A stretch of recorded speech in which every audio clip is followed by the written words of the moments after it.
hear me?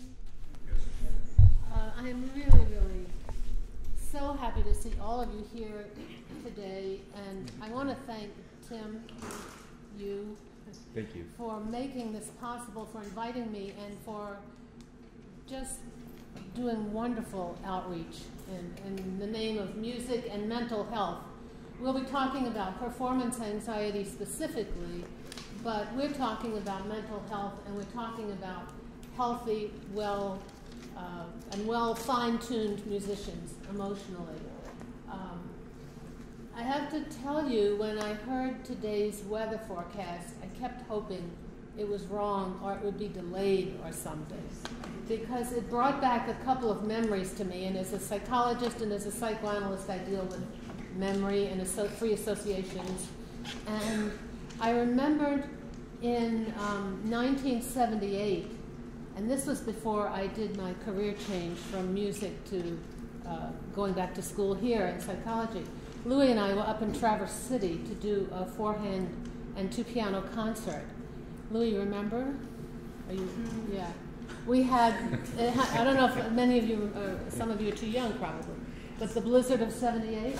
Oh yeah, that was a great one. Well, that was the day we were scheduled to play, and the concert was canceled. But directly, actually, by being stranded up there and looking through just a bunch of magazines, because that was the only thing available, I saw the name of a professor here at U of M who was doing research in test anxiety. And being an anxious pianist myself, and having been told when I was at Juilliard not to worry about it, you know, well, I never stopped worrying about it. So when I got back to Ann Arbor 4 days later, I looked him up, and it started a long story, which here I am. I eventually went back to school, but I worked with him for a little while in the test anxiety lab, and thought, why not musicians? And at that time, there was no work done with musicians, really, and performance anxiety. And I was just off and running. So that snowstorm proved to be a good omen for me in terms of what I've done with the rest of my career. The other association I had when I heard the weather report for today, and you may never invite me again when you hear this one, I was invited down to Pensacola, Florida to do a lecture on performance anxiety. And the day of the lecture, the day of the presentation, they had 18 inches of rain. Needless to say, that one was canceled. So there must be something good about what you did, even despite the snow. And I'm delighted to see everybody come out today. And Louis said that if you want to water your lawns and gardens, invite us to. Anyhow, let's talk about performance anxiety. I have some PowerPoint slides and some information to give you, but I'd love to make this into a dialogue and see what's on your mind. Two questions come to me when I start these lectures usually. One is, what do I do to get over my performance anxiety? Probably some people will think today they're going to leave and ideally never have performance anxiety again. So I want to disappoint you right now. I'm not going to give you answers. Performance anxiety is a very complicated topic. Performance anxiety is just the tip of the iceberg. It's the name we give to a whole constellation of things that goes on in one's mind and develops over a period of time. And you'll see that as we go along today. But it is something that can be understood, and like anything that can be understood, it can be dealt with and reduce the anxiety by understanding. There are some behavioral tips we'll talk about, but for some people maybe that's enough. For other people, a deeper explanation is necessary. So I want to leave you with that information and probably some disappointment that we're not going to talk about how to get rid of it. Actually, you don't want to get rid of it. You want a certain amount of energy, but you don't want too much. Too much of a good thing is not going to be very helpful. The other thing I hear, and I often hear it from people who call me and want to see me privately in my private practice, is that, first of all, making that call is just really a huge deal for people. People struggle and suffer and try to fix things on their own. This kind of fix it if I'm strong enough, if I'm smart enough, if I'm intelligent enough, if I work hard enough. it will resolve, it will go away. And that's not necessarily true. In fact, it's often not true. And I remember one person that I worked with some years ago who had been told by her parents that if you're intelligent and if you're smart, you can solve your own problems. You know, it's that stiff upper lip kind of mentality. And the other one that she had been told, too, is that crazy people go to see therapists. Well, smart people go to see therapists. Courageous people go to see therapists. People who are really interested in being the best they can be, deal with their mental and their physical life. So I'd like to dispel the myth that if you're smart and talented, which every single one of you in here is, because musicians are smart, intelligent people. They're creative, they're talented, they have the work ethic like nobody else I know. That is not, you know, work harder, practice more hours. That's not necessarily, in fact, that's not the answer. Sometimes practicing less, but practicing well and learning how to focus is much more beneficial than adding 2 or 3 more hours to the day. As far as being crazy, forget it. Do I have a clicker or is somebody going to do this? Okay, so let's go. And now to honor America. Okay, well, we will start off by watching. I don't know if anybody has seen that. You know, Renee Fleming is singing at the Super Bowl tomorrow. I think it's great. I don't know how a singer's going to do it in 40-degree weather. But this is another example of a performance at the Super Bowl, and you'll see why I'm showing it. We'll talk about it. And now to honor America and salute the men and women serving our country with our national anthem. Please welcome, as voted by you, the fans, our winner of the Toyota Get the Feeling of a Star promotion, Natalie Gilbert.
The nightmare that we all fear could happen.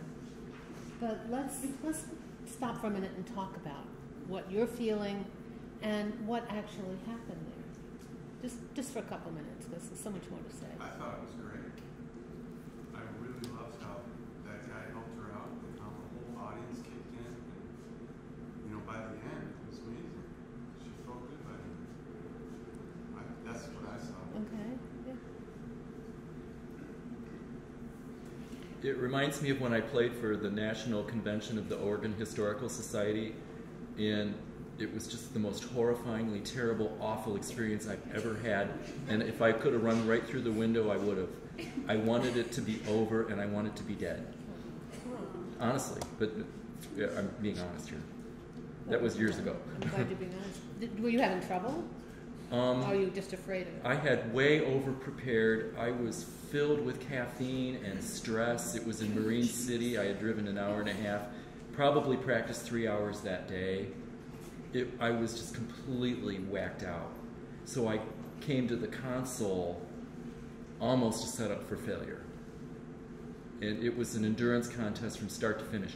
But kind of like the girl, the young woman, when it was over, in people's ears it wasn't all that horrifying. In my ears, it was the end of my career. Mm-hmm. Those things leave a lasting impression.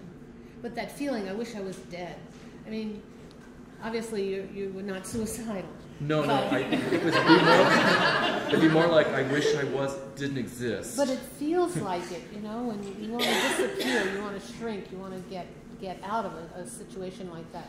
Whether that happens or not, our minds are so powerful. You talk about the organ as a powerful instrument.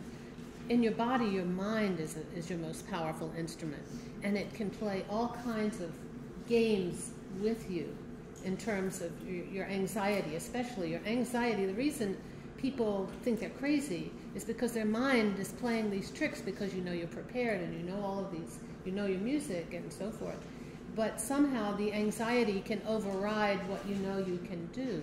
And the idea of being invisible or shrinking or dying, first of all, I think it illustrates a point I want to make, a couple of points that you've both said, is that musicians start playing their instrument as children. It's a point I'll probably make later. I realize that someone is working the slides for me. Josh is working the slides for me. And I usually have my computer in front of me so I see what I'm going to say next. So I may be saying next what I'm going to be saying 10 minutes from now. But musicians start very, very young in childhood. Whether you know you're going into music professionally or not, you start lessons young. You cannot decide to be a musician when you're in college like many other highly skilled, trained professionals do. Even though they may have had a proclivity for science or math or law or something, you don't start majoring in it. But when you start music lessons, for me, piano lessons, I wanted to be a pianist ever since I was 6. I started playing when I was 4. And I had blinders on. That was all I wanted to do, which led me to Juilliard, which led me to what do I want to do the rest of my life after I got 2 degrees from there. But you start training in childhood when your mind is still developing, your body is still developing, your relationships with your parents are, you know, in a very special developmental stage. Your relationship with your teachers who become kind of parental surrogates. I mean, your talent becomes wrapped around your spinal cord, or as I like to say, it's part of your DNA. So that when Tim says something about, you know, he wishes he wasn't there, music and performing and playing has become so much a part of who you are.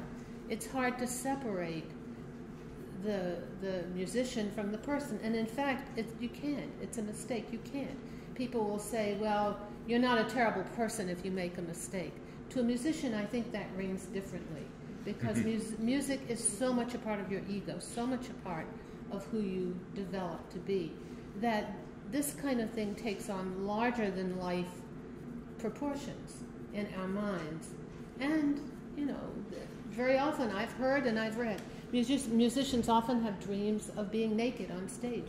There is the fear that everything will be stripped away and you'll see the real me, and the real me is nothing. I'm not good. I'm not good enough. One of the coping strategies I've heard for years is to turn that around and for the musician to reduce his performance anxiety by using his mind and making the audience all naked instead of the musician. To me, that would be much more anxiety inducing. So I throw it out for what it's worth. But I want to make the point that the early age of starting and the lifelong investment, that your talent and your performance is so much a part of who you are, that this is devastating. It can be devastating, and yet, and I don't know names, but as you pointed out, that help was there. The reassurance, the nurturance, not only from the coach, but from the crowd, that that you don't have to go it alone, and if you can have a way in your mind, and we'll talk about development later on, if it hasn't happened so that you can internalize a safe and helpful and reassuring mother or father in your mind all the time, no matter where you are, on stage or in the parking lot, that to have someone like Mo Cheeks come up and put his arm around you and start singing with you is very, very reassuring. What we want to do with performance anxiety is to develop these reassuring feelings inside of ourselves. The coach who helped her, I don't know if you recognized him or if you know about Detroit basketball. That's now, Mo Cheeks is now the coach of the Detroit Pistons. So he is in our midst. What year was that? I don't remember what year, but she was 14 when she did that. Which is another thing, is performing in appropriate places, because when, maybe she won some contest, I don't know how she got to do that. And I don't know if she ever sang again in her life. But to perform in venues that are appropriate, I mean, can you imagine? You can sing the song in your sleep, but when you go out in front of thousands of people and Marines standing around and lights flashing and a basketball court, that can be overwhelming for anybody, much less a 14-year-old in an evening gown. So, performing in places that are appropriate, or at least practicing in as close a venue as you can to make a practice recital or a practice performance as close to the real thing. Or even, again, using your mind to imagine, what is this going to feel like as best you can.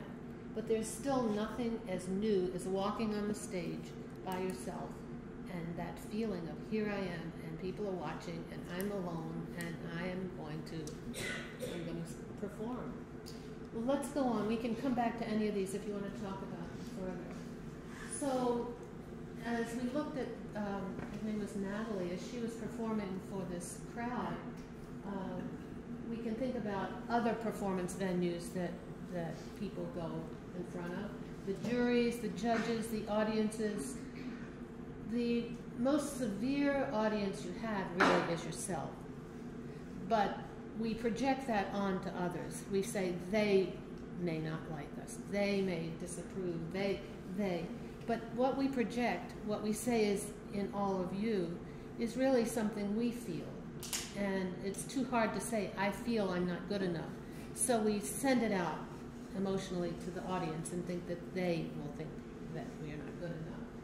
But we do perform all the time, whether it's formal or informal.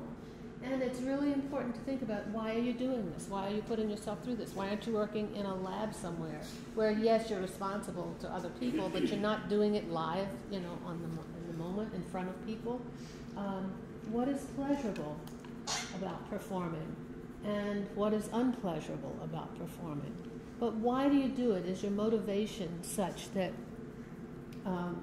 that even though it may be difficult to do it, or that you have anxiety doing it, why do you do it? What is pleasurable?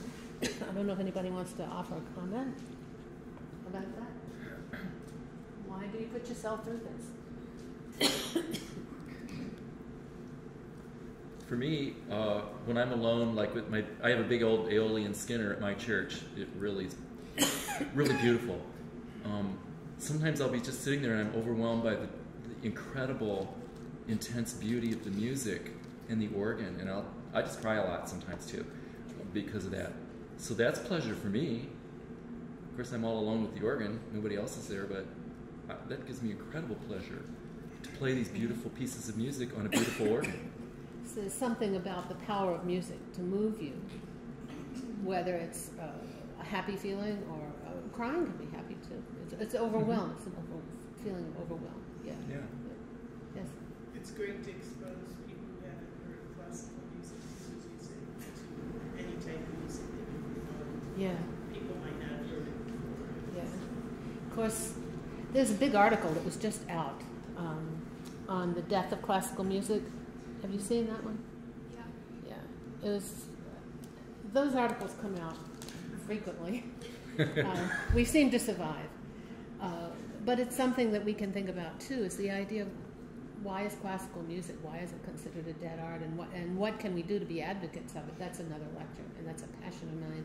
And it's the last chapter of my book. I talk about taking what we do beyond, for me and my clinical colleagues, taking what we do beyond the consulting room, and for musicians, beyond the concert hall, out into the world, and not just have people come to us, but to show how it's useful for all kinds of everyday issues, political, social, educational. That's another lecture. But why do you perform? It's something very personal. Sounds like that I'm hearing a little bit here. It's very personal and something you want to share with other people. It's too good to keep to yourself. Okay, yes. There's those moments where in a performance even things don't go technically perfect, but you have an emotional connection with the audience. Yeah. Hopefully those moments happen often enough to carry you through those. Yeah. So it's a connection. It's the nature of the relationship. That even though these people are feared at times, that they are people that you can connect with and can love you and can give you that nurturance, like Mo Cheeks gave to Natalie. And it's all unspoken, and it's done through the power of nonverbal music. Yeah. Let's go on. So just some symptoms. I don't think I have to tell you. You could probably add to these. Yeah. And we can, these are emotional things that affect us in one way or another. And then let's go on to the next one. The physiological symptoms of anxiety. And very often they mimic, emotional ones mimic physical. I mean, it's both. Performance anxiety, the point I want to make here is that there is this constant interaction of body and mind. And one can feel like the other. People have gone to the ER for what they think is a heart attack, and it's a panic attack. And one thing that I think about, and this concerns people coming in for treatment, speaking of heart attack, panic attack, mind, body, that people wouldn't hesitate, as I just said, that would go to the ER if they think they're having a heart attack. But how quickly would you go to a therapist if you think you're having a broken heart for an emotional issue? Because there's that stigma out there that crazy or something is wrong with you, or it's embarrassing, or it's humiliating to admit and get treatment or to get help for an emotional problem. Whereas for a physical problem, I mean, you got tendonitis or carpal tunnel for a musician, you're right to some kind of doctor for that. And in truth, you should get physical care for those kinds of things. But there is always an emotional component when someone is injured. And often there is a physical component when someone is having emotional issues. I had someone that I saw a long time ago who came in for performance anxiety, worried about having technical slips and memory failures on stage. And over the course of a very long working together, it turned out, because you bring your whole person on stage, you don't just bring the musician part of you. Remember, you started young. That doesn't just stay when you're 4 years old. It develops with you. So by the time you get older, she came in to see me because of these two concerns.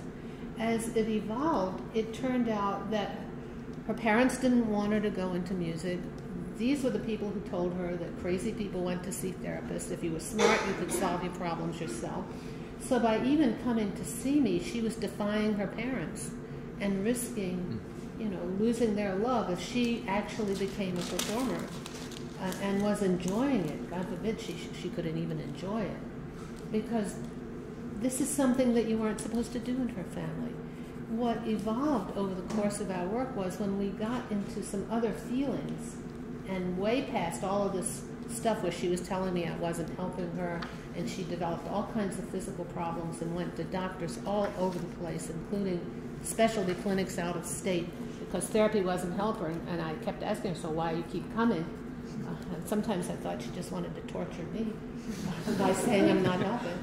But I didn't give up on her, and it turned out that she was so worried about her anger and about lashing out, and actually not just having it in her mind being angry and using words, but that lashing out and hitting somebody, because unfortunately this young woman had a very abusive childhood, which came out in the course of our work, that she was afraid she would do what had been done to her, and so she developed this pain in her arm, which prevented her from playing her instrument.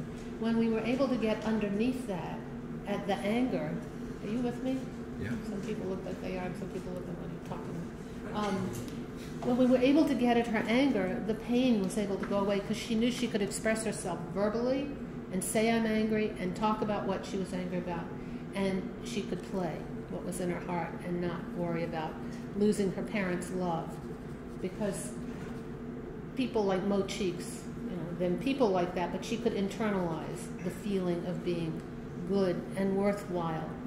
And there was no magic to that. It was just hard work in therapy, but she stuck around long enough because I think she knew that talking about it was going to be the thing that would be helpful to her. So a long story, but let's go on here. But when we talk about, she developed this pain in her arm, or you can develop all kinds of other things that we call symptoms. There are emotional symptoms and physical symptoms. See, I think of performance anxiety when you have all of these uncomfortable feelings, whatever they are in your particular case. They're cues or they're clues that your body and your mind are telling you something that, if you get a pain or a cold or the flu or, heaven forbid, something worse, it's a clue that you need to take care of it. So whether it's physical or emotional, that's your performance anxiety clue, that something needs to be addressed. It can be internal, that you're aware of it, or it can be external, that you're always complaining about somebody doesn't like you, or you're, or I don't know, my mind's blanking on the external clues, because external clues have internal meanings. But some of the other symptoms I have in the other slide, but pain or sweating for performers, when the anxiety gets going.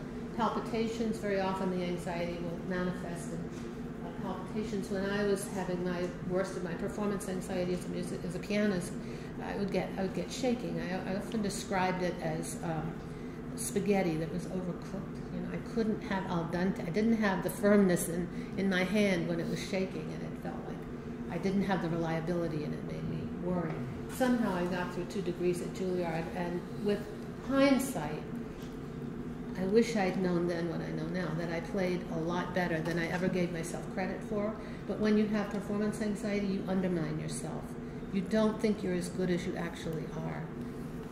But that was mine. It wasn't a tension. It was a tension, but it was a shaky tension.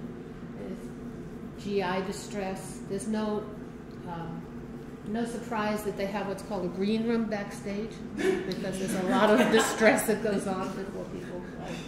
Sometimes ritualistically almost. Sleeping issues, headaches, all of those kinds of things. And then other things like relationship issues. There may be something going on in a relationship that makes you uncomfortable and translates then into the performance arena. Being silent, not being able to talk about things, that silence is a symptom also. Being irritable. And just more generally, this fear of being in front of a lot of people and being overwhelmed by whatever these indescribable, I know when I had it at Juilliard, and people tell me this, it's hard to really say what it is, because it is many things going on simultaneously. As musicians who are used to playing, especially organists, but all of you, contrapuntal music where so much is going on at the same time, that is going on in your mind.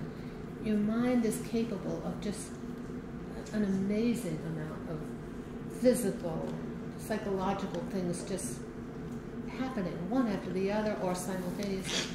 And there's this feeling, I'm going to be overwhelmed, and all of these people are going to see me, and it's going to be embarrassing and humiliating. And it comes out expressed as I'm going to not have a reliable technique, or that my memory will fail. But it is so much more. This is just the jargon, the shorthand that we as musicians can say, this is what's going on. But when we get looking at it a little closer, we find out that there's so much going on. Often when I was in analysis, when I was in psychoanalysis, I used to say to my analyst, because so much was going on in my mind, I used to say, I wish I could express this like an orchestra, because with words I can only say one word at the time.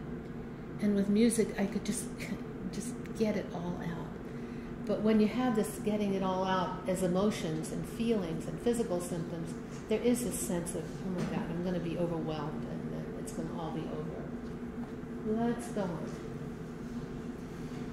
on. I think I pretty much said everything that's on this one, so let's go on to it. Okay, hold it 1 second before we start.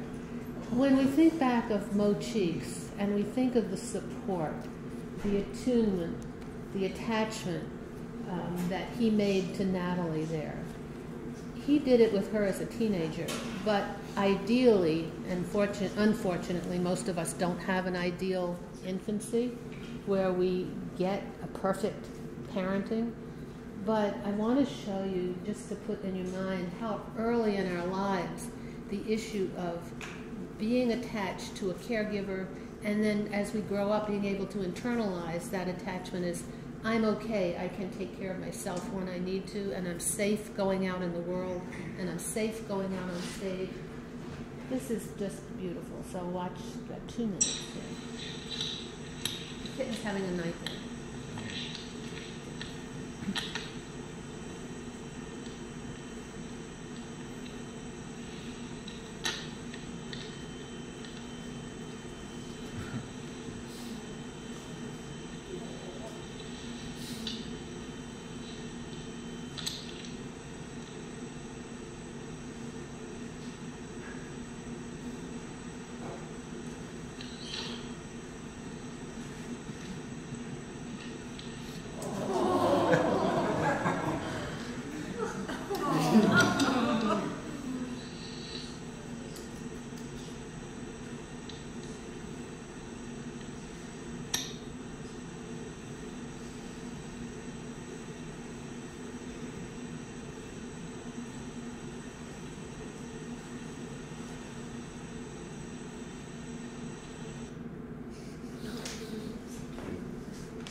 The kind of, as in Officer Krupke, they say, what is it, didn't get the love that every child ought to get. That's the kind of love every child ought to get, but doesn't necessarily get. But performance anxiety starts in the nursery. We're going to be talking about 2 major, there are more, but 2 major periods in our lifetime where they're critical things that happen psychologically and how they're handled well or not so well, intentionally or usually unintentionally. I think most parents probably mean to do well, but to have that kind of attunement and that kind of attachment, and that we are always seeking that kind of attachment with the audience who becomes a displaced parent, really. You guys are the people who can love or reject, you can accept, you can walk out, you can applaud, you can boo, all the things that parents can do. And it starts early, and those things go deep. It's before words start, they're felt experiences. Emotional performance anxiety is a felt experience. We need to have, if we don't get it in our childhoods, ways to find it so that we can have that mama kitten or whatever symbolizes comfort to you with you when you go on stage. And just to illustrate how early the body, we talk about the shaking and all of the physical symptoms, but just to illustrate how early the body gets involved in human development is that if you think about the kitten, but think about a child too, where the mouth, where you receive your nourishment, and but the mouth also, as the child starts to develop teeth, can be biting. So we can take in, but we can also bite. We can also be have an aggressive, even in child. It's not surprising to me, but maybe some people hearing it for the first time, it might be. The eyes take in the visual. We take in the world. Before words come, we take in the world. Ears take in sounds and voices and silences. Silence can be very peaceful, but for a child who is crying and screaming, and if it takes a longer time than the child is whatever, can't say hoping because an infant doesn't hope, but if the parent doesn't get there in an appropriate amount of time, the silence can be, the distancing can be very, very scary and very, very threatening. the body sensations, just being held, you know, by the mama kitten when she put her paw over and just kind of quieted her. That felt good. And to be comforted. And these are things that start in infancy and things that are with us lifelong. They don't just go away. In fact, I've heard it said that performance anxiety, some people will say, well, if you're anxious as a child, if you just kind of roll with it, it'll get better as you get older and your mind develops. You don't grow out of performance anxiety. Actually, you grow into it if you don't do something to take care of it. If performance anxiety for you becomes such an issue that it prevents you from doing something you want to do, you love to do, you're trained to do. If it's, you know, if it's something that is not that important, then you don't have to do it. If you're afraid of heights, don't stay on a high floor in a hotel. But if you want to perform and you must perform and it's in you and it's your passion, then sometimes it really pays to pay attention to these things and realize how early they can start, long before you ever knew what an organ was, or a piano was, or a flute was. Let's go on. Any questions? Oh, wait. Any questions? This may be a good little pause place because this next video is about 4 minutes. So we can. Any confusion? Any disagreements or comments? Well, I'm having a perfect attunement with you so far. We talk about playing and doing what we do because we love doing it, and I want to emphasize childhood again. This is Jonathan. Have any of you seen Jonathan? Seen this YouTube? I hope you don't mind seeing it again. I can't look at it enough. I love it. But Jonathan loves what he does. You can hear parents in the background who love what he does. And he's a happy camper conducting. So let's watch Jonathan. And he's 4 years old. And I think this is about 3 or 4 minute video, so enjoy.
Talk about Jonathan and maybe even pull a few things together we've been talking about. Well, I'm just thinking about the opposite of the over kind of narcissistic potential of having so much positive feedback and so much attention on yourself and how super special you are, because that then creates this other potential, which also creates performance anxiety. And we all like to have that nice little thread the needle answer, and right. This can create that. If you didn't have the support, then it may. Mine was a little more like that in my childhood. Well, children are normally like that. They love to do those things. I mean, look at the body, and look at the pleasure, and look at the power of music on this little boy, and look at how he loses control. I mean, what are we talking about as adults? That we're going to look like Jonathan and roll over laughing, and yeah, but it's delightful. But I had one patient who apparently was very talented and sang.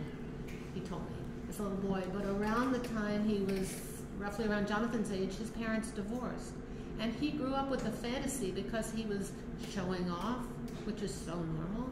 That caused the divorce, and he felt guilty. The rest of it just kind of folded into his DNA, and by the time he got to be an older musician, and he loved music, he couldn't perform on stage because he felt so guilty, because I'm going to make people leave me and my family's going to split up. And it was a question in the work that we did was trying to put these pieces together and to separate. You didn't have anything to do with that. You were being a normal kid. But it's just, it's not amazing to me, but maybe to you to hear these things, how such things can take shape in a child's mind that is not fully developed and can understand, as even adults don't understand perfectly. How many times do you say something to somebody and they don't hear what you intend them to say all the time? These things go into performance anxiety. So Jonathan is really showing us the early version of what we both long for, that delight, that pleasure, that getting the audience with us, knowing the parents are fully supportive, maybe too supportive, and then that fear that we're going to roll over helpless because we're going to be so overtaken by emotions, body. You see the whole body thing in this. I was looking at it, I know obviously he has seen conducting. I think someone even told me his father was a conductor. I don't know his last name. I was thinking, did he ever see Leonard Bernstein conduct? Because that was something, and maybe you need, not maybe, you do need that jolt of unself-conscious exuberance to be able to get out there. But also you need to have the control that allows you to be exuberant. It's really complicated. I think maybe you're starting to appreciate that even more. Other thoughts about Jonathan? Yes? What we just said, the phrase positive attention, I think is extremely important. The what I just phrase? realized it when you said that just now. That's huge. What is that? Positive attention, because really what are we after from the audience? It's positive attention, but we imagine that maybe it isn't positive. Just what you were saying, we project the judgment. So maybe just imagining, well, for myself, I'll try to imagine positive attention from the audience. Mm-hmm. Seems like such a simple and obvious thing, and yet maybe it isn't. I don't know. I don't think it's so obvious. And then we get so involved in having to do the actual thing that we're doing. And then this other message is playing in our counterpoint about wanting the positive attention, but then too much positive attention. I mean, I've worked with people whose parents were so intent on the child being successful in music that, you know, the vicarious pleasure through the child, that's another burden some people carry. Some people carry too little attention with them onto the stage. Some people have to prove in order to feel that their parents will give them what they want. Maybe that healthy positive attention. You're getting that. Good enough positive attention. There is no such thing as perfect parenting. There is no such thing as perfect performance. I could digress here, but I won't. My mind is working a little overtime because you all are giving me attention and it's making me think more. But yeah, before any of you who are parents or potential parents think that you have to be perfect, forget it, because it's not possible. It's like, you know, people come to me, they want the perfect therapist, they want whatever they didn't get in their other life, they want it from therapy. And the disillusionment, I think one of the keys in dealing with performance anxiety is to be able to accept the lack of perfection in ourselves and in others, but also not to stop there, but to appreciate what we do have and what we can grow into and what we can be. But there is no perfect parenting, so no guilt trips leaving here today, please, from anybody who's a parent and thinks, oh my God, I should have done this.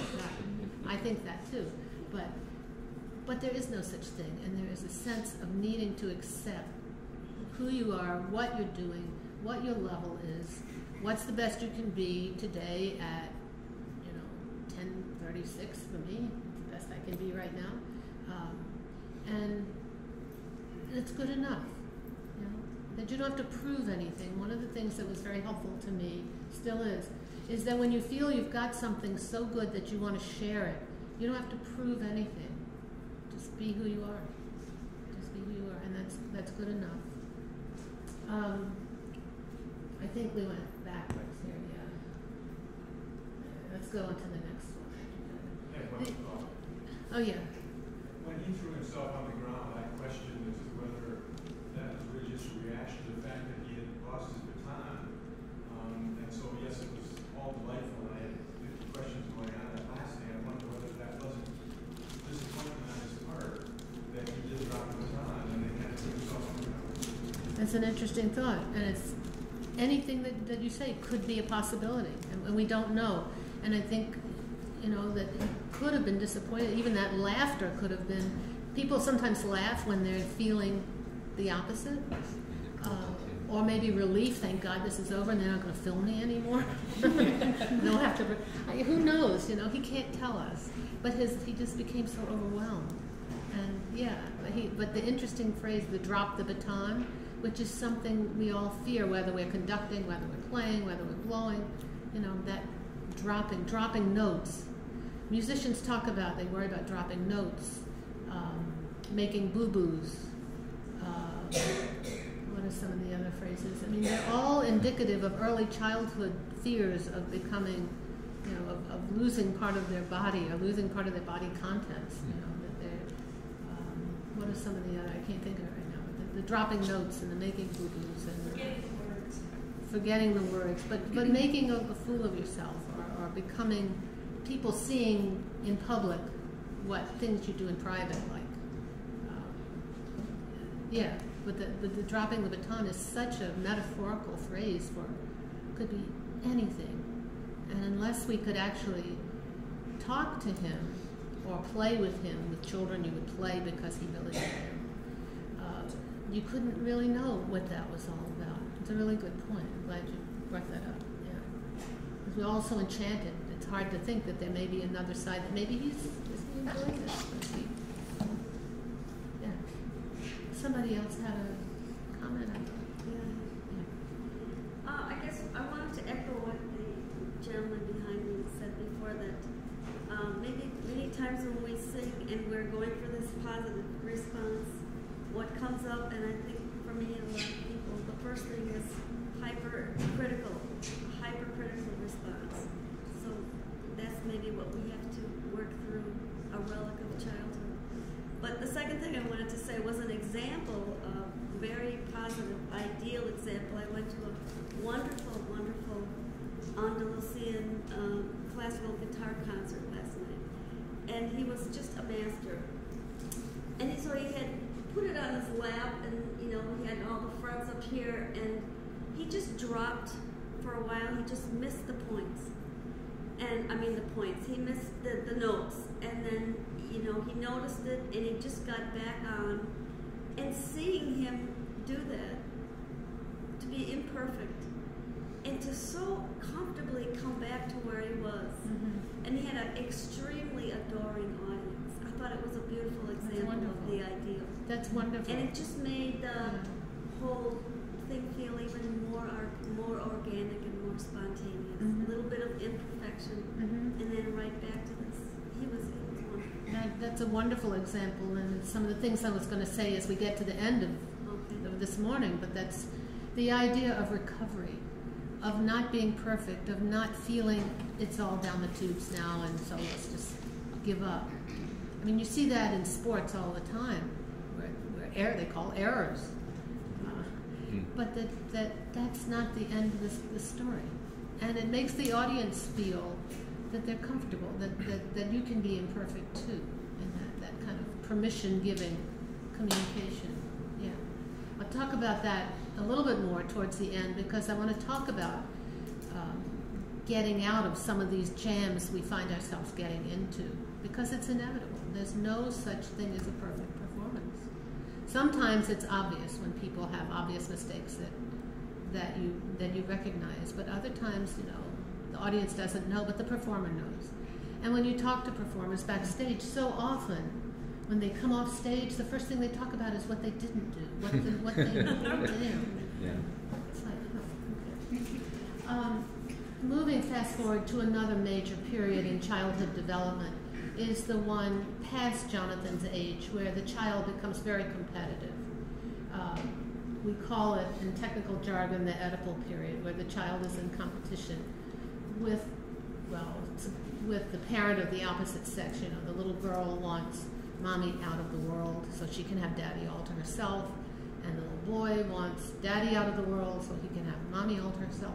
But children become competitive with each other, and certainly as we grow up, and certainly in the music profession, when there are one or two jobs for how many hundreds of applicants at any given time, or in an audition situation, I'm not thinking of organist necessarily, but instrumentalists in an orchestra.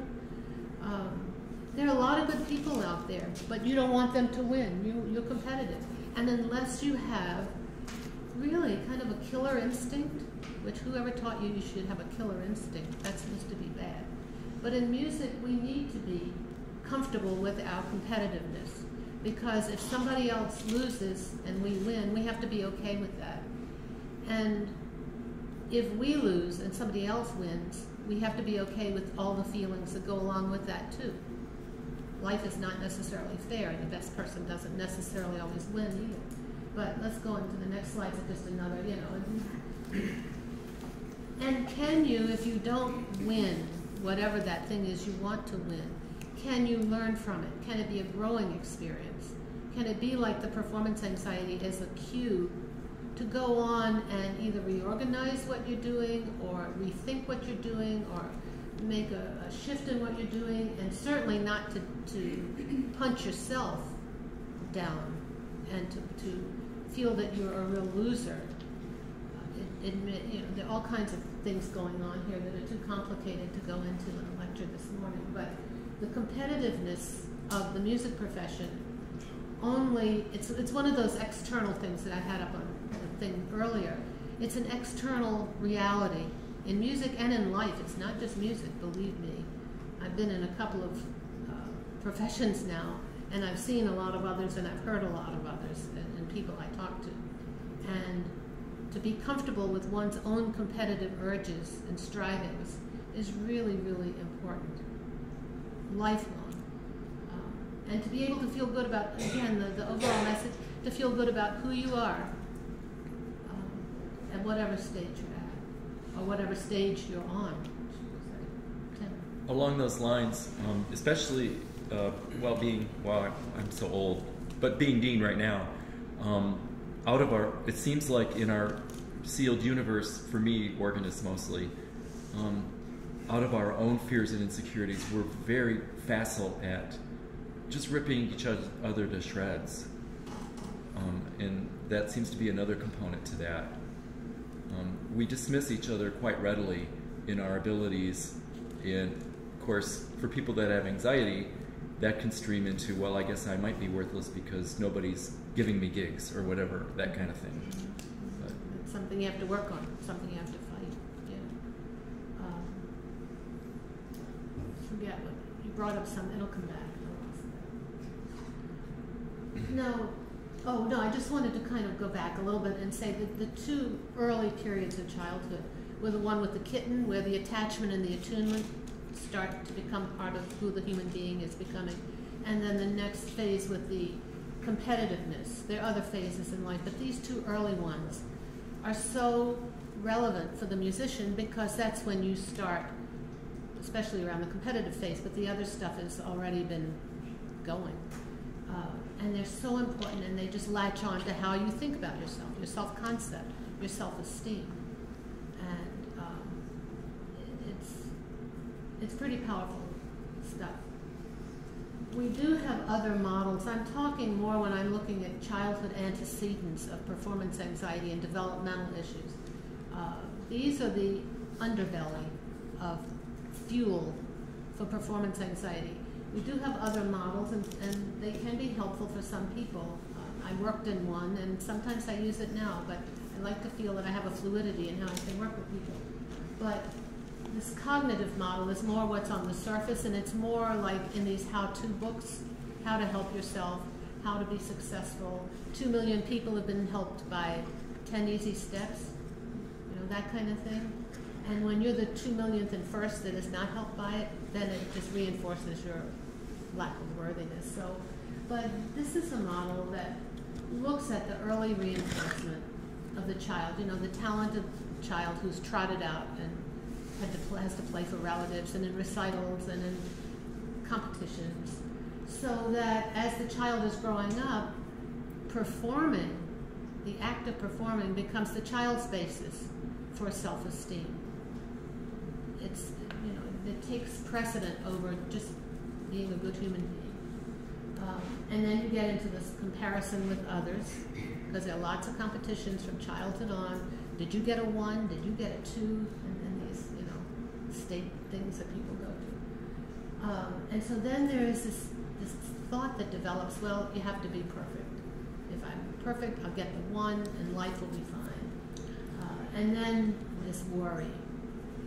Do I have to be perfect all the time?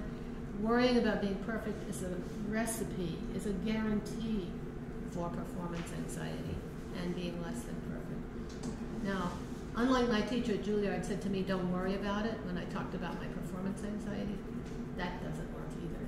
But worry is terrible. Let's go. Now, when we have a psychodynamic model, we talk about mental life and what goes on in your mind is being outside of your awareness. Most of mental life, you're aware of a ton of stuff. But what you're aware of is really the tip of the iceberg, and that the unconscious, the forces, the mental, the emotional forces that you're not aware of. I mean, how could you be aware of? Things have been repressed into the unconscious because you can't be aware of them. Something, like early on happened that you want to get out of your mind, but they still influence you. That's why when I hear people say, oh, I don't know if I want to hear you talk about stage fright because it's contagious and I don't want to have to catch this awful disease. And I maintain, number one, it's not a disease, and number two, it's not contagious. That if there are the seeds there, they're there. Some people are good at keeping them out of awareness, but not out of their psychological makeup. We all have conflicts. We all have less than perfect childhoods and subsequent experiences. Some people are more affected by certain things than others. Performers are a vulnerable crew of people. Very vulnerable, talented, sensitive crew of people. But the childhood experiences, I'm going to say it until you're sick of me saying it, but that internal conflict, feeling that you want to perform, but there's also this fear that is inhibiting.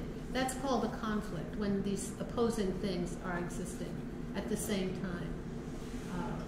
So that anxiety is not really the problem. See, you're cured. You don't have anxiety anymore, if you believe me. It's a symptom of the underlying conflict. And if you can get, with some help, because it's not something you can do on your own, the underlying conflict, you won't have the need to hold on so tight to that symptom, even if the symptom is a painful one. And then all of these things have an impact on your self-esteem and ultimately on your performance. Just want to illustrate a little bit the cognitive of my wtih doll. She only has several levels, but some of them, go way, way down with a lot of them. But like this would be the cognitive. This would be, switch to the next one. Well, on this one, I'm just illustrating that the idea that having too little anxiety is as detrimental to performance as having too much.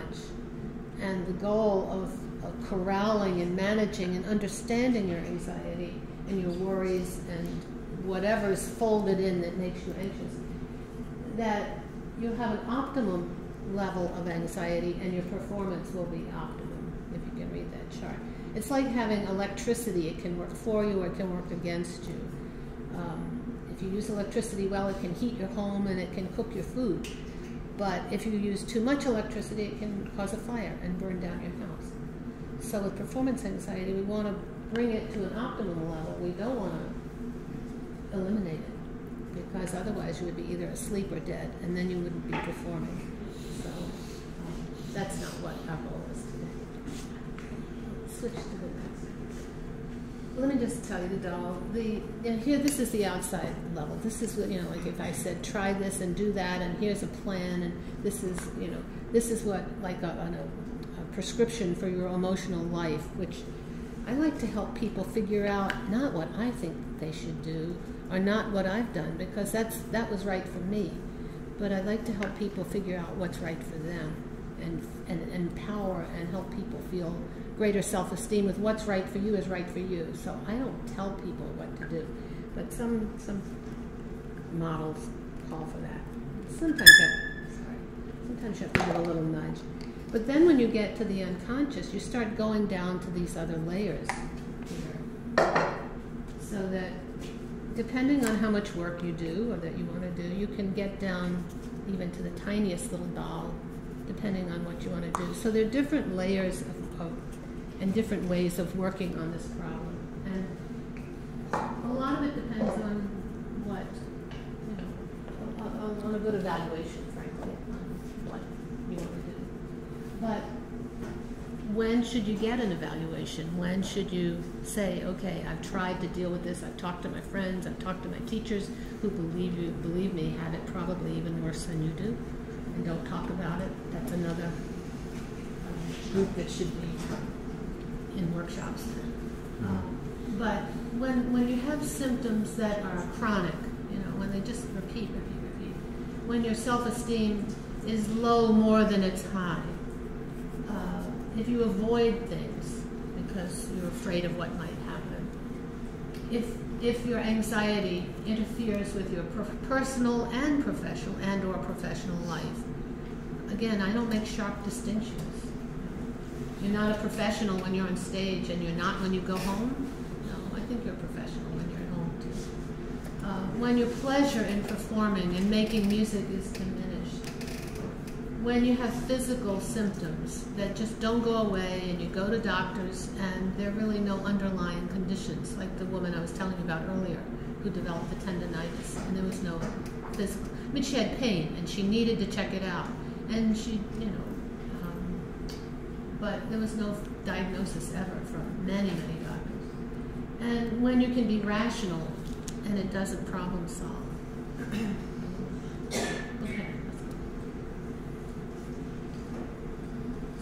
we've been talking about this. I got ahead of myself this morning, but the acceptance, rejection issues and competition, I mean, they're part of life, can't get rid of them, but how do you deal with them?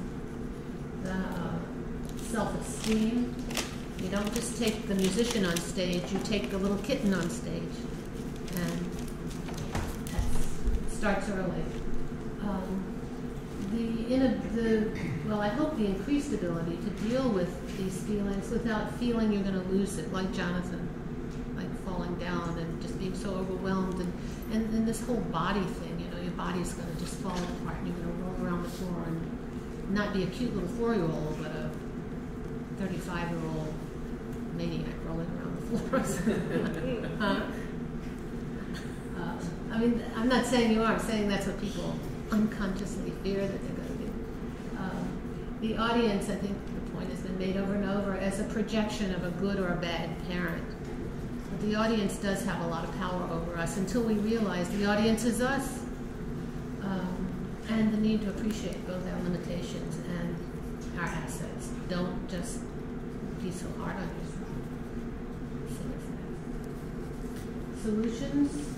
If you can change the external situation, if you're in a teaching situation where you know that the teacher and you are not getting along, and I know it's easier said than done, because the teaching situation is a very powerful relationship with a very powerful influence over especially young, vulnerable, impressionistic students. The teacher becomes like the parent surrogate.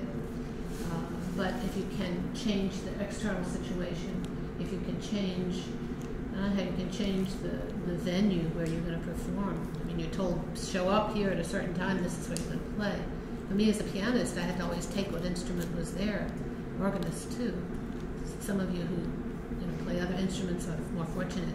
Your instrument is your friend, you know? Think of that as your friend. It's your comfort, it's your teddy bear on stage. It's been your partner for a long time. If it doesn't help to explore the external or the issues that are on the surface, think of it as a strength to give yourself a treat and looking at the underlying issues with a professional. Demystify psychotherapy, my goodness. You know, there is such a stigma about mental life, mental illness. These days, you know, with insurance companies and medications, and the quick fixes, and you know, I don't know if we're going to get through the drive-through therapies. People want the quick fix, but how can you do a quick fix for something that originates so early and is so much a part of you? Not to mention your music is so much a part of you. Psychotherapy is I can't say enough about the benefits of being able to talk. And it's not that it will cure you, but it will certainly put things in a different perspective so that you can enjoy your life rather than be worried and anxious and fearful, and self-esteem are always at stake. Sometimes medication is appropriate, and that has to be determined by professionals.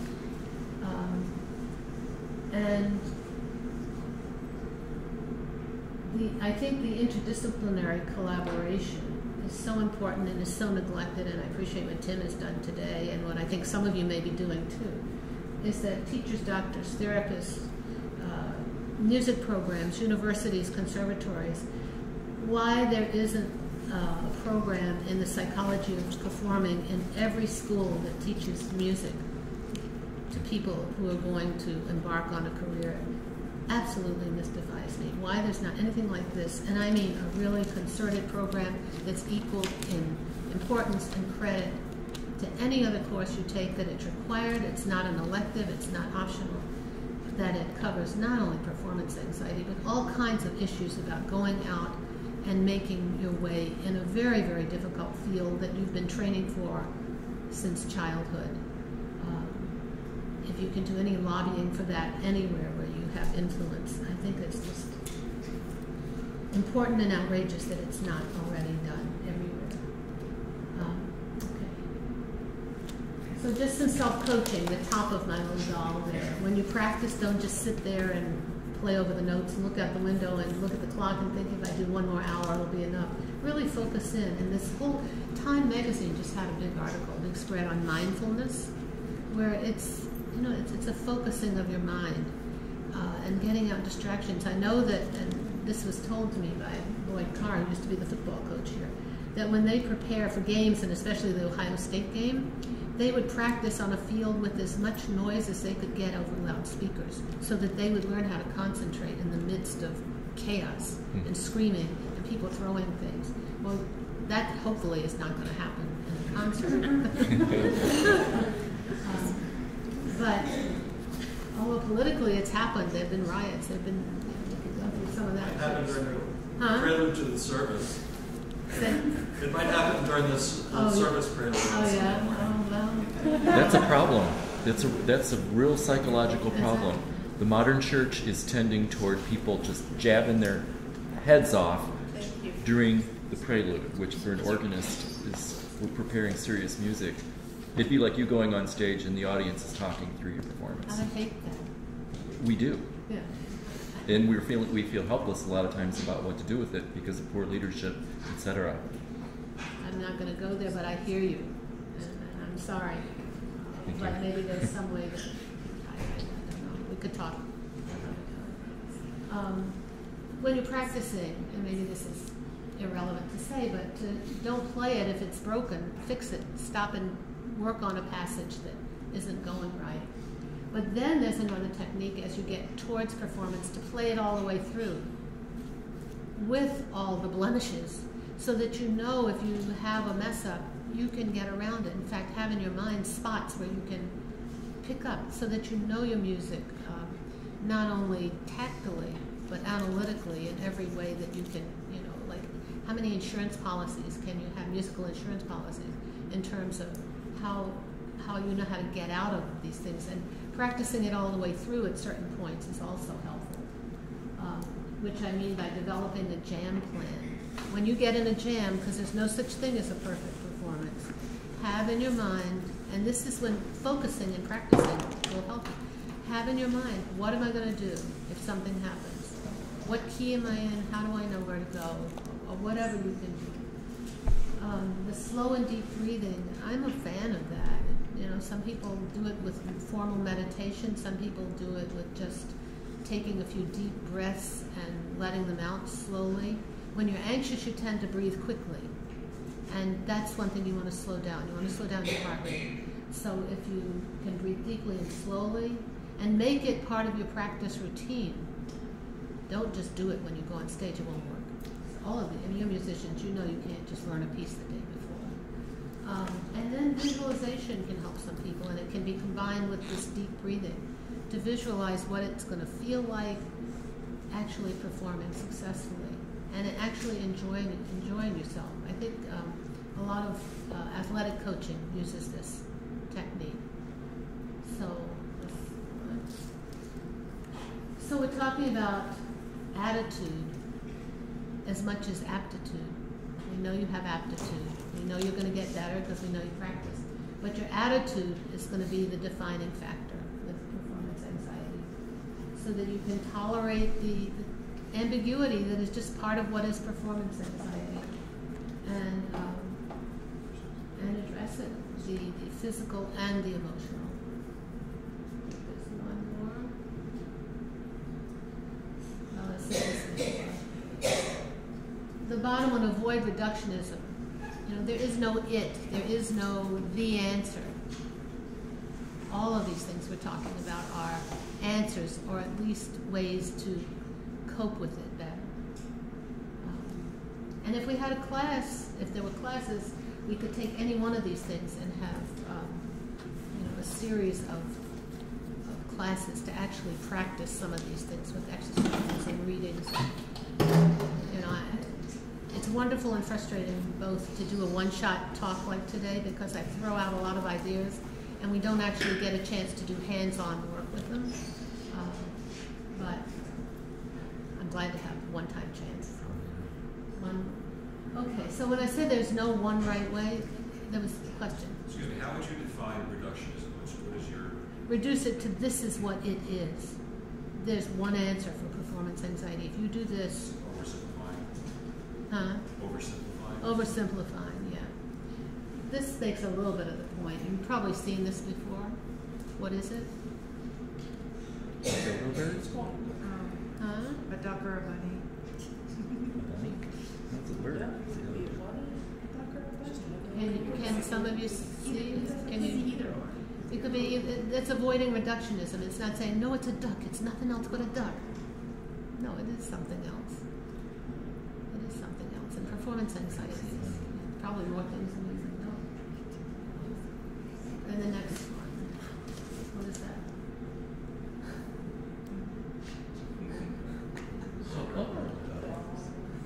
This one you probably haven't seen in your psychology textbooks.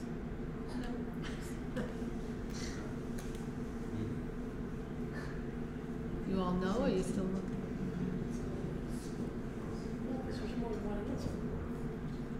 What isn't it then? It's not an organ. I'm having trouble flipping back and forth. Yeah. You see, it's the perception. I'm trying to illustrate reductionism. It's not one thing or another. And your perception, and maybe even feeling a little bit, oh my God, my person next to me knows what it is and I don't. You know, so they're better than I am. And I'm going to get anxious about that because I'm not so good. And I'm going to just talk it down. Nobody will like me and I'm stupid. And I'm going to have performance anxiety. That is also a duck and a bunny. Can you see that? The rabbit ears go up that way, and the face is looking this way for the bunny. And if it's a duck, what was the ears is the beak.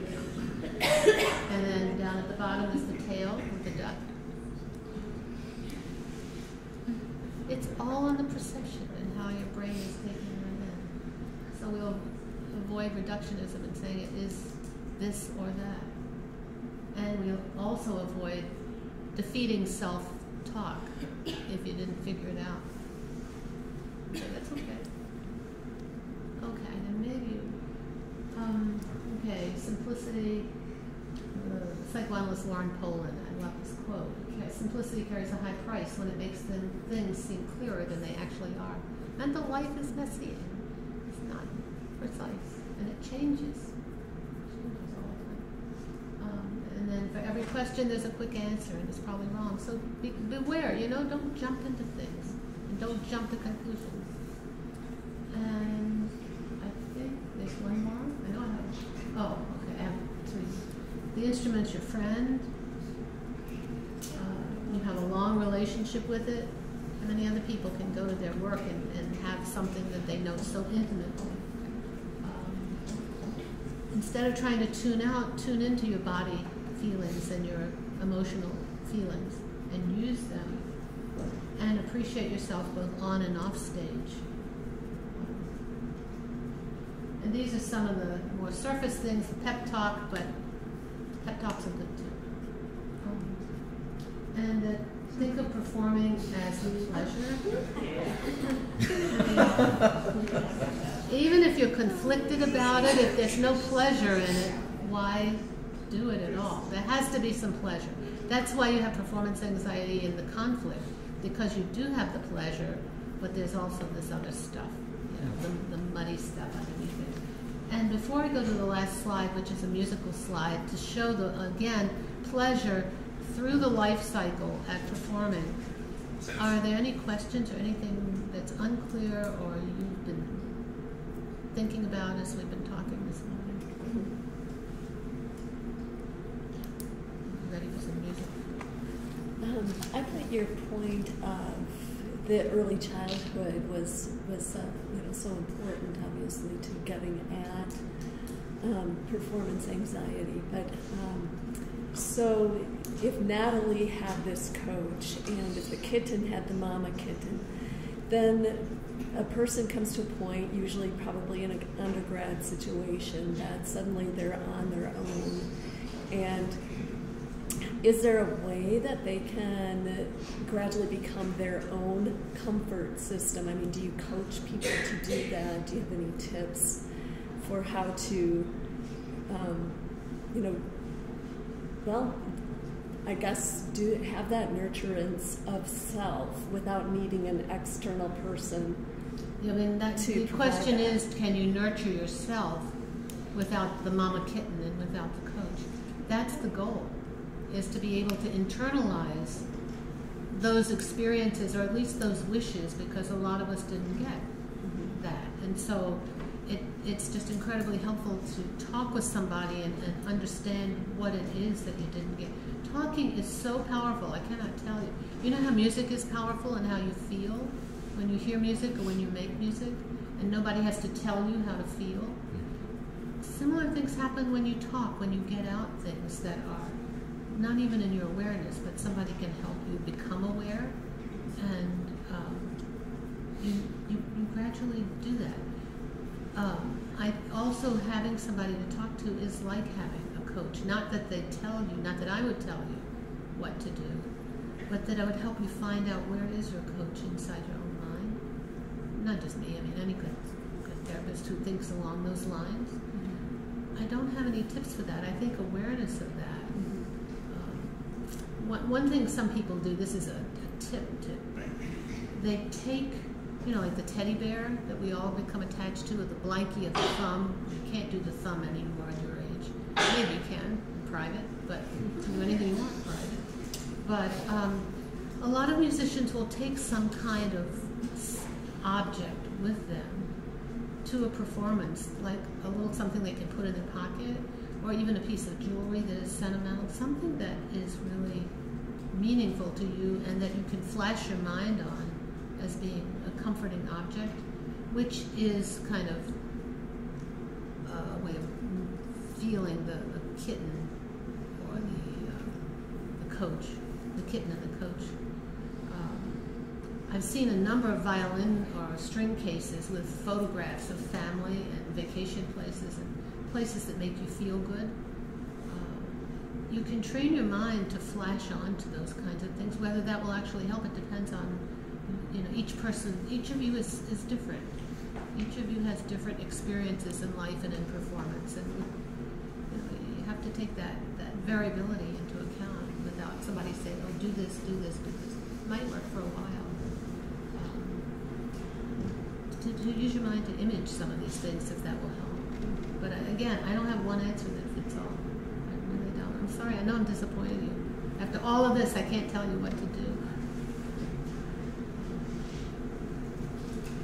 I really appreciate that you're so frank about it, that you cannot help us, and I think that's really helpful, because I've been looking for many years to feel better with anxiety and myself, basically, and I've been trying to do many things like Tai Chi, yoga, PNL, anything I could find, and finally I came to therapy, and that's the only thing that really helps me. I've been doing the therapy for 6 years now, and I mean, I realized that I was looking for an easy solution, fast solution, and help, and that cannot happen. So that's why I really appreciate that you are just saying there is no fast way to answer that, and you need to really do a deep work to find your own solution and to try to feel better, basically.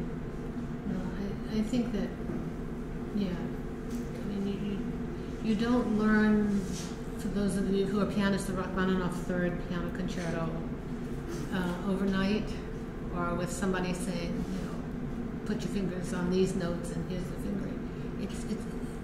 It grows over time, over a long period of time, and it's slow.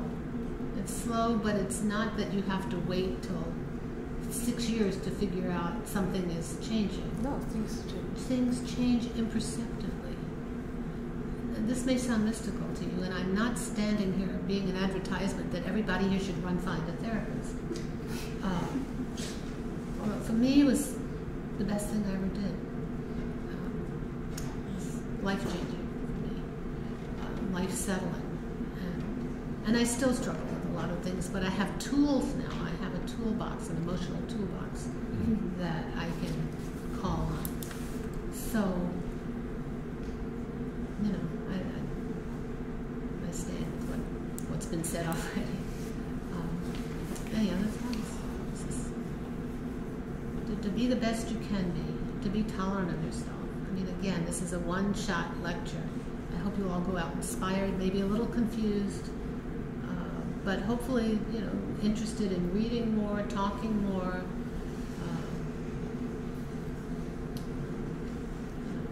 lobbying for courses, or seeing somebody, finding somebody to see that you feel you could work with. Many things that can be done, but one shot I can just throw out the confetti and say, here it is. But I hope you enjoy what you do, even if there's conflict, even if there is an element of uncertainty and insecurity, that you'll take charge of your life and do something about that, but that you will find a way to have desserts from your stress, and use the stress as a cue, as a clue that tells you, if your thermostat's up too high in your house, it's a clue. It's too warm in here. Turn it down. If it's too cold, turn it up. Do something about it. But the wish for me, perhaps, to be the perfect mama kitten or therapist, to have the right answers all the time, that's what you're wishing for yourself, too, or the wishing for the perfect childhood. And when I see people in therapy, inevitably there are disappointments, but those are things that we work through. When you're a child, you don't. When you're in your family, you do what they say. But in therapy, you have a chance to work things through and move on rather than hold on. So I'm very biased about that, and you know that. So. What type of ranges have you seen in terms of improvements for people that are working with? Range? So you have this anxiety in these people, they come to you, what's the range of time that it takes to get to the point where there is significant improvement? Well, it depends what kind of work you do and how long people stay. And sometimes when the going gets tough after the honeymoon period, where people come in and they hope everything will be fine in a couple of weeks. A lot of people come in with not knowing what therapy is about, or feeling they do know and they've seen too many movies where there's an aha experience and you live happily ever after, which there's a wonderful book on psychiatry in the cinema by Glenn Gabbard, which he's a fantastic analyst and is a film buff. And he analyzes a whole bunch of movies and the expectation from therapists, and not one movie portrays it accurately. So people come in with different expectations, and sometimes when the going gets rough and we start talking about things, or things that aren't even musical, some people will go because it starts feeling uncomfortable. So I've had that happen. I've had some people come and say, all right, here's my story, now you tell me what to do. Here's the information, now you give me the feedback. And I can't do that. And then some people will stay, will work through that disappointment, and let's go on. And I've had other people work for several months and will hit upon something, not the whole picture, but something strong enough where something gets freed and they don't need to go through the whole life story. I've had other people come, I had somebody come to me about 10 years ago and was one of these people who left because it just felt too uncomfortable, and call me back 10 years later after seeing 2 other people who were telling her what to do, and is back now and is really working. So some people stay for years. Some people come once a week and get what they need. Some people come anywhere from, now I see people 1 to 4 times. I do analysis, I do therapy, so you can come more than 1 time a week. It really is individual. And as I tell people, I don't have any, you're the boss, so whenever you want to leave, you can leave. But for some people, it really becomes like going to the mental gym to work out and to loosen up some of these things that have been so tightly held, these old beliefs and old laws that have been so constricting. So I don't have any average story, because each person is different. But I do know that for people who stay and work through to the point where they feel they get what they need, it can really be very helpful. That's not a simple answer, but it's not a simple question you ask either. But I wouldn't be doing this, and I wouldn't be doing it at my age, because my friends are retired now. And I love what I'm doing. I'm just getting going. The more I've done, the more I want to do, and the more I want to take these ideas beyond my consulting room and out into larger world. And the same thing with music. And that interaction of music and mind, for me to bring them together is, I'm just glad I lived long enough to be able to do it. And therapy helped me do that. It helped me feel a sense of rooting inside. My analysis actually helped me the most. I've had therapy and I've had analysis. And we can talk privately if anybody wants to ask the differences. To figure out, given my background, what has been right for me and how I can feel most comfortable in my own skin and my own mind. And I just like to help people do that and want to do that. It's wonderful. I think music, and I write about this in my book, how music, with its nonverbal qualities, can reach back. It can't solve the problems, but it can tap into early childhood nonverbal, pre-verbal feelings that perhaps can be articulated, but can help people work on problems. I think that's one reason music is so appealing and why classical music will never be dead. We just may have smaller audiences, but it will never be dead. In fact, we outlive the people who wrote the music and the music itself. So but anything that taps into the richness and the depth of who we are is, to me, worthwhile. Other people may have different priorities. I've just taken a few fewer vacations because I've spent it on my analysis. It's okay.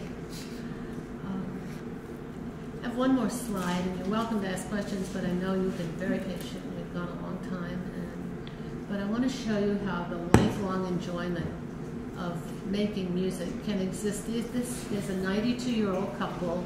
They went to the Mayo Clinic for a checkup, and there's a piano in the lobby in the waiting area. And of course, they gravitated to it.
There you go.